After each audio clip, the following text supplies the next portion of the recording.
But what was interesting was the further I went along in the process, the more specific I got about what I was looking for, the braver I got about saying no. I got to the point where I was like, we can have a coffee for half an hour. Like I wasn't committing to You taught long.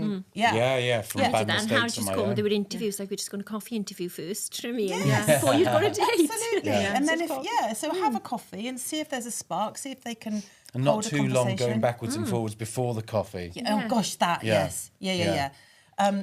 So I, but also I noticed that in the year I met my husband, the quality of men I was meeting was getting higher and higher and higher. I was meeting some really lovely men, one of whom is still a friend, but I just didn't fancy them, or I just couldn't quite see it working with the stage of his family and my family, and you know what? Just about a month before I met my husband, a friend of mine said to me, you might be single forever. You might never meet someone. That's how I feel, Jo.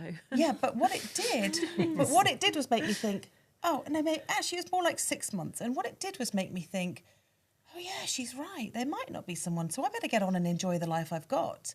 So by the time I met Terry, I had this full, whole life. And I actually remember thinking just before I met him, I don't know how anyone's going to fit into this life. Really? Yeah, like how is this ever going to work? You recognise that feeling of like I'm so happy, my kids are great, my work's amazing, I've got great friends, I'm fit, I'm healthy. This is fab.